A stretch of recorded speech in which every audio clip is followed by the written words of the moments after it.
Welcome to Amazing Business Radio with best-selling author and customer service and business expert, Shep Hyken. Shep will talk with some of the smartest thinkers in business to help make you more successful in your professional and personal life. This is Amazing Business Radio with Shep Hyken.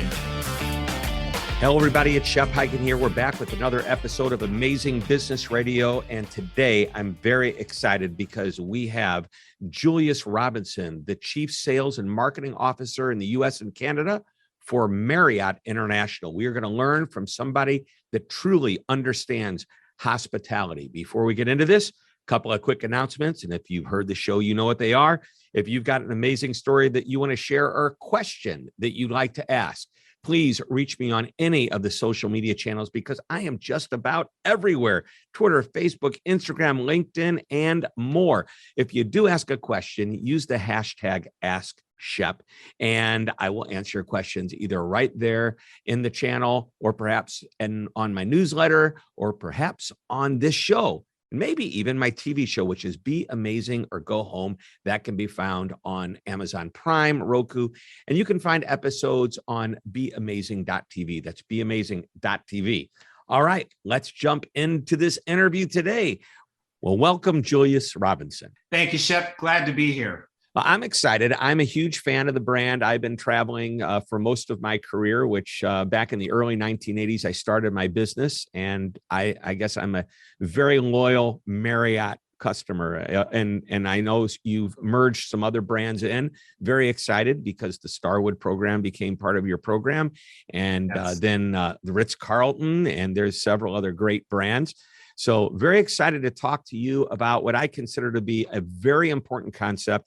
I call it the hospitality mentality. And if anybody knows about this, it would be somebody just like you from Marriott. So let's talk a little bit about what you do at Marriott. I know I've introduced you as the Chief Sales and Marketing Officer, but what's your responsibility and how did you get there? Did you start with Marriott like 30 years ago and work your way in, or what's your background? Funny you should say that, Shep. You know, I actually started with the company 30 years ago in college. Well, how do you like that? Oh, yeah. I So was your right. timing was perfect. Called research. And I started with the company taking reservation calls over the phone, just helping customers find their vacations and their room nights in some of our upcoming hotels. And so that's how I began. But today, as Chief Sales and Marketing Officer, I spend a lot of time with customers. My goal is to help our customers find the opportunities that they're looking for. It's also to make sure that we as a company are doing the right things that they're asking for. And ultimately, of course, that's going to help us build more preference, drive more revenue, et cetera, et cetera. So it's a great model when it works. Now, when you refer to your customers, are you referring to groups, meeting planners, corporate, or are you referring to a guy like me that calls up and says, hey, I want to stay in New York this weekend? Which hotel would you recommend? It's going to be all of it. So, you know, when you think about the diversity of our company and the 30 brands that we have, what we're so proud about is that Marriott's got something for everyone.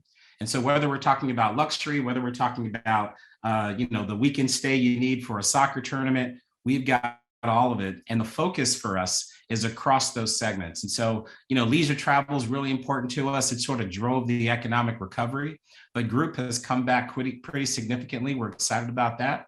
And then slowly but surely, even our business traveler, the independent traveler, is coming back. And so all that together makes up the mighty forces of Marriott customer base. Wow. So let's go back to the early years, if that's okay. You worked in the support center, the call center, the reservation center, if you will. That had to be an interesting place to be 30 years ago. Today, with all the technology, and I don't know how much involvement you have working or being involved with reservations. Do you get involved with that much at all today?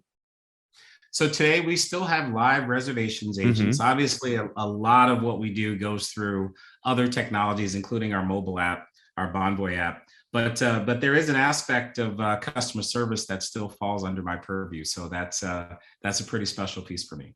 Great. Do you feel that working in that contact or reservation center years ago was like foundational to where you are now? Was it important? Oh, I think it's been critical. You know why? Because to your point, the fundamentals of customer service happen in those individual phone calls with customers. And whether it was, the family trying to find a new location for a vacation, or whether it was a corporate traveler who needs to get in next Tuesday night and we were busy. You sort of learn how to deal with all the different inquiries and try to meet the customer where they are. Yeah, very nice, very nice. So I can only imagine how different the technology was. It was primarily phone 30 years ago. There was no internet back then. It was all phone. There were no mobile apps. I know. And today, so that's an interesting question. I know we're way off script here, and that's okay if it's okay with you. But let's talk about how the different channels of communication have really changed the way our guests communicate with the brand, the way customers in general communicate with any company. I think you're pretty cutting edge. Your Bonvoy app is a really great app. I mean, I'm on there all the time, not only to find where I want to stay, but to check in, to make reservations, to check in. I can even get my key on my That's right. Phone now. That's pretty cool. That's right. That's right. We expect to expand that technology. I mean, so many customers are using their mobile app to do so many things. And I think to your question, we love the direct interaction we had in those years over the telephone. But today, the amount of changes that happen, just people's lives are so different. So the opportunity for them to sort of take control of their own travel experience is great. And if done right, technology can provide a similar experience in providing the customer what they're looking for. Oh, no doubt about it. I mean, let's go back to where the guest was at one point. The only way they could make a reservation was to call. And then one day you could go online and make the reservation, and trying to migrate people to online was difficult. They didn't want to do it. They were resistant. Well, today, trying to tell somebody, no, don't use the reservation system online. Calling's easier. They're going to go, no way. That's right. The technology has changed so much. I want to get to a general question. What do you think makes, in general, for a great customer experience? Oh, I think that's a fundamental question for anybody that's, out there trying to make things right in the environment. And I would say, to do a couple things, you need to ask the right questions of the customer so that you understand what they're looking for. And then, Shep, I think you just need to deliver on those expectations, but you also need to empower your people to go above and beyond. And that makes the relationship more genuine with the customer. And to me, that's how you get to a great customer experience. Okay, great. So I'm going to ask you, what are the questions that you need to ask to know? Because that's what you say. You've got to know the questions to ask. Absolutely. Well, in our business, I mean, clearly you want to understand what's the end goal for this particular booking. Is it a vacation with a family that hasn't traveled since before the pandemic, as an example? Because if that's the case, you want to make sure that the fundamentals are sound, but you also want to make sure that you give them confidence in their travel experience, right? Similarly, if it's a group of folks that haven't gotten together in the office because the office has been closed, and they want to find opportunities to meet and talk about company strategy, well, how do we make sure the room that they're going to be in actually enables that kind of interactive, exciting conversation that warrants this? So I think asking the right questions based on the customer's trip purpose is incredibly important. Right. So the lesson is for anybody, depending on what your business is, there's a series of questions to ask to make sure you understand your customers, what they want and they expect and they need. They don't always verbalize it. So you always should take the time to find out exactly what it is. I think the worst, I call them moments of misery. The worst moment of misery you can have with a customer, guest, client, whatever you want to call them, is a misunderstanding. Because we can fix if there's a dirty towel in a room, or if somebody drives away in their automobile and you hear a clunk that should have been fixed. We can go back and get those fixed quickly, or pick up the phone, call downstairs, send up clean towels. But man, if we misunderstand our customers, I think that may be the worst kind of problem we have. They just say we don't know them. They don't get me. They don't understand me. That's right. I couldn't agree more. We track a lot of things, as you can imagine. One of the things we track are problems experienced, and then we track problem resolution. And what's amazing is some of our highest guest scores are from guests who actually did have problems, but the way we overcame those was so good, it created a moment for us to actually go on above their expectation. Those guests give us even higher scores than guests who haven't experienced the problem. It's pretty fantastic. Right. Well, I've preached that the guest that has the problem resolved properly often has a higher level of confidence than if the problem had never happened. Now, do not think for a minute that you should purposely go out and create problems just to prove this theory.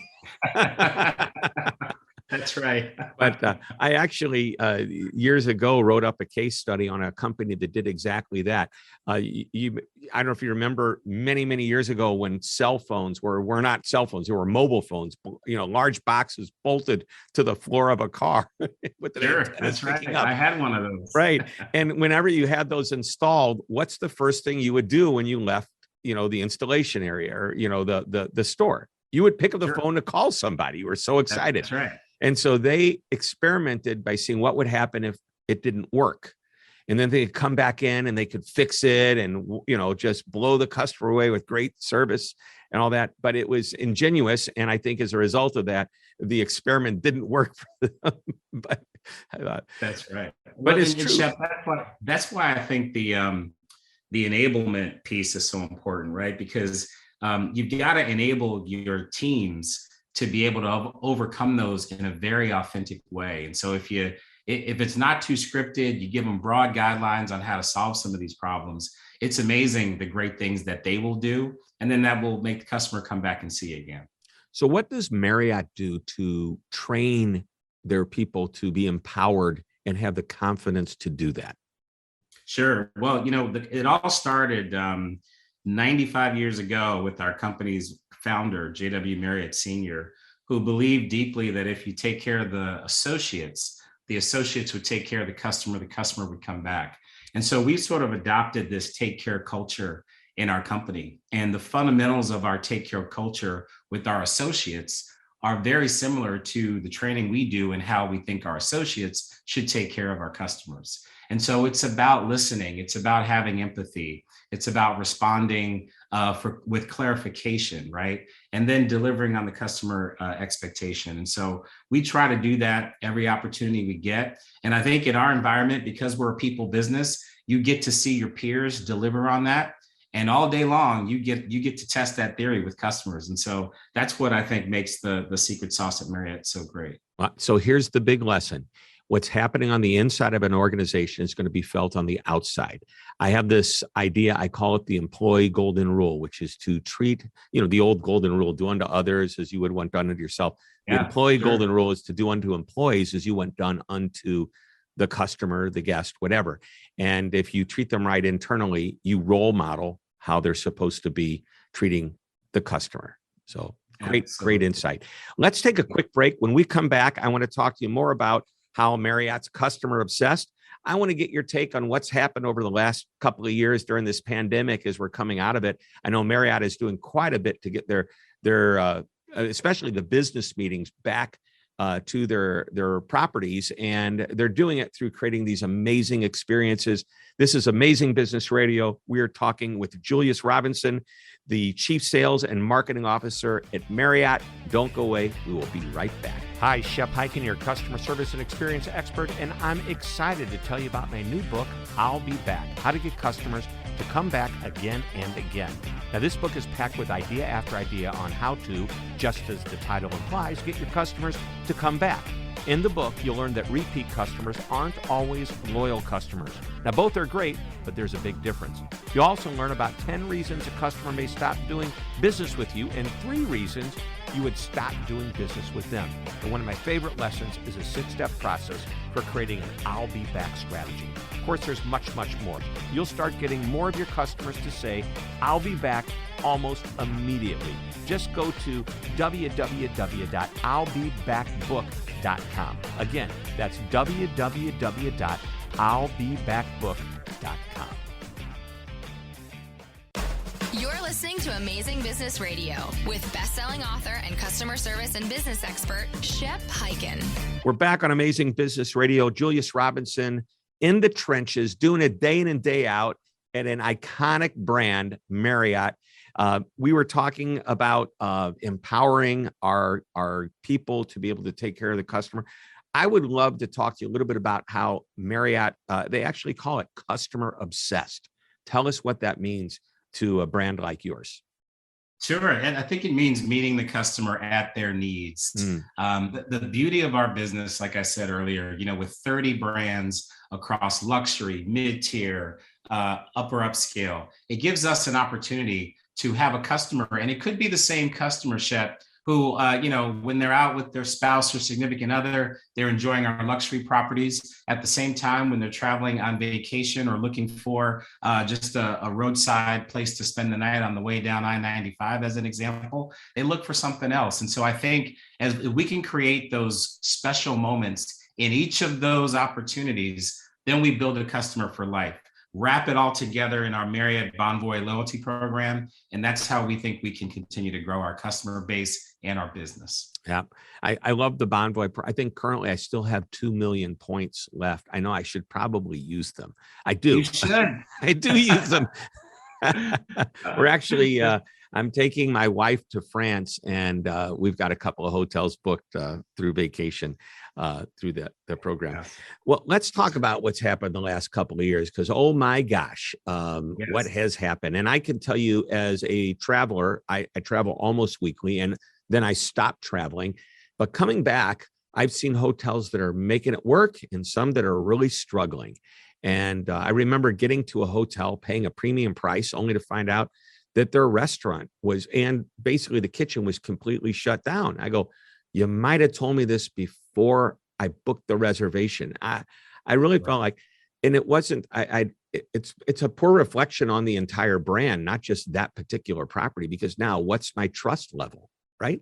That's right. That's right. And, our reputation is all that we have at the end of the day. And it's built largely on trust, years and years of consistent customer service. So, I think as I think about the last couple of years, imagine an industry, not just our business, but imagine an industry that lost 90% of its revenues in about 3 weeks. And that's our industry. I know. And so as we think about that, today, thank goodness, travel has rebounded, but it was very important for us to make sure that the first thing we did was instill confidence in customers that they could come back and come back safely. So as an example, we developed something called Connect with Confidence. We actually reached out to meeting planners and we had them come into their local hotel in small groups. And we showed them all the things we're doing around safety, all the things we're doing around cleanliness and sanitation, just to make sure they understood. We also showed them how we're prepping food differently from before. Some of the buffets, as an example,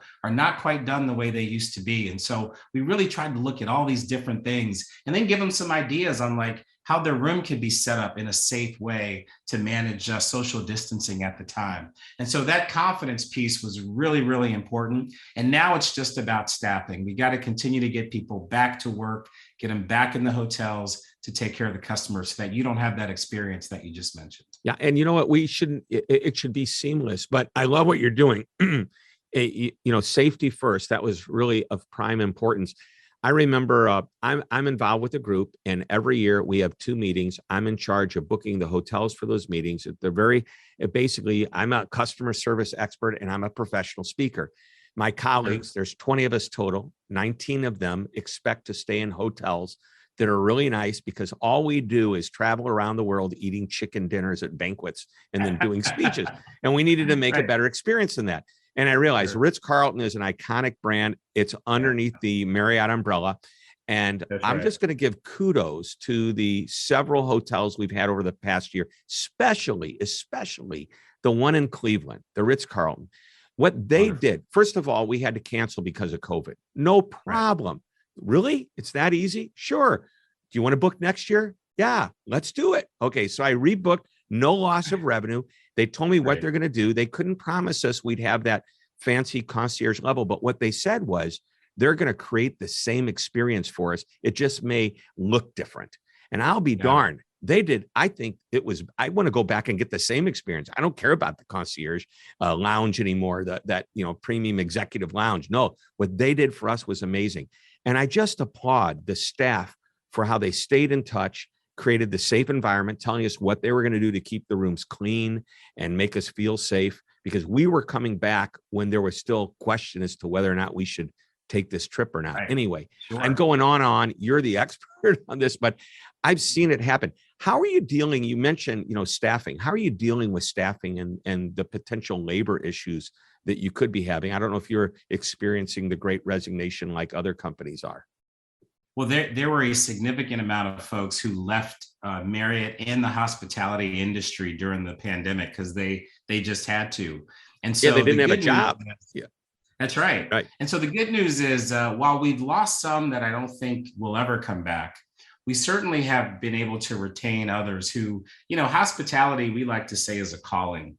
And people get into that business. I can tell you, Shep, my own experience. I had no idea I was going to stay in the hospitality business. And I had a boss who said to me, if you don't leave this business in 3 years, you're never going to leave it.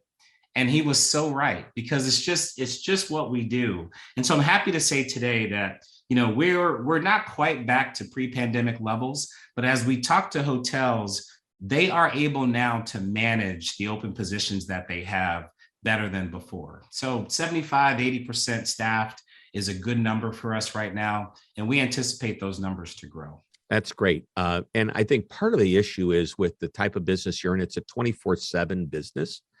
Yes. And a lot of people, for whatever reason, during the last 2 years, when they were, out of work, sometimes they were forced to be out of work, found the experience of being at home and sleeping in their own bed at night. And that was appealing to them. So you've got a tough road to hoe, so to speak, and that you've got to attract.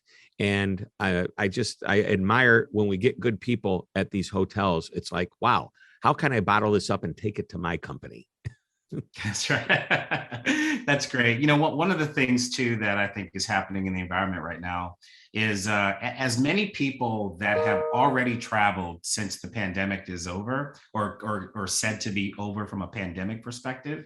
There's so many other people, Shep, customers are still telling me that they're taking their first trip right now, especially those with small children because of some of the vaccination challenges. Mm-hmm. And so we got to protect that. And there's also this blending of people who are traveling for business, and they're saying, you know what? I think I'm going to stay 2 or 3 more nights. I think I'm going to ask my family or my significant other to come join me. And we're going to go do something we haven't done in a couple of years. And so our hotel's ability to kind of move between that business space and taking care of customers has been pretty neat. And some of the innovations that they've come up with over the past 6 or 9 months has been great as well. Things like, having a concert out by the pool and then letting all the customers stand out on their balconies and enjoy it. That's the kind of innovation that customers love. And that's the kind of stuff we got to continue to think about. Yeah, I walked into the, I believe it's called, is it the Lexington Hotel in New York? Yes. Right there in Lex and about 48th. I stayed That's there right. about, maybe a month or so ago. And that's a Marriott brand. It's one of your autograph collection brands. And the Correct. first thing I walked in and they were playing jazz in the lobby. I went, wow, what's that? And I started to recognize this is a theme of this particular hotel. I also found out that Marilyn Monroe and Joe DiMaggio lived there, which was really cool. Anyway, I love the thing. But something that I know that you're doing is you're trying to do more than just book a room and make a reservation for dinner. You're actually encouraging your customers to ask for like things that are happening outside. Can you get me tickets to the Chicago Cubs game? And maybe is there a way I can get a special VIP experience somewhere? Your people are now starting to do that for not just the companies that pay a lot of money to come to your hotel, but for the typical guests like myself. Is that right? Did I read that correctly? That's absolutely the case. And we want that Marriott Bonvoy app to sort of be your central hub for how you engage that way. Yep. So as you think about moments or experiences, we call them, through the app, we want you to be able to book that special excursion and maybe even use your Bonvoy points. I think you've got 2 million, you said. Yeah. Go use them for that. So give me a good concert. I can't wait. That's right. So how do we help you exceed your expectations across your entire trip stay? And using those points as currency to do other things is a great way that I think the company has embraced that. All right. Well, I'll take you up on that. We are just about out of time. My final question is always the one last nugget of information you want to share with us. Any last ideas? The big one, what would it be? What's that one thing you want us to remember?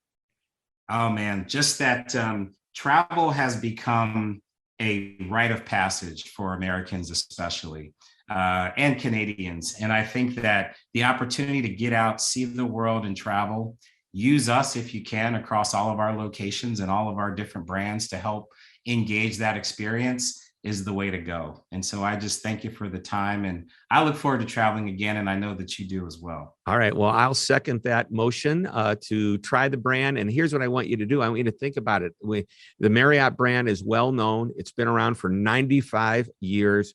You can go from uber luxury all the way down to basic, economy, if you will. There's lots of options and lots of opportunity to experience a great brand. Thank you so much, Julius, for being on the show. You got it, Shep. It's been a pleasure. Thanks so much. I appreciate it. All right, everybody, that wraps it up. Another episode of Amazing Business Radio. We'll be back next week with another interview. Until that time, this is Shep Hyken reminding you to always be amazing.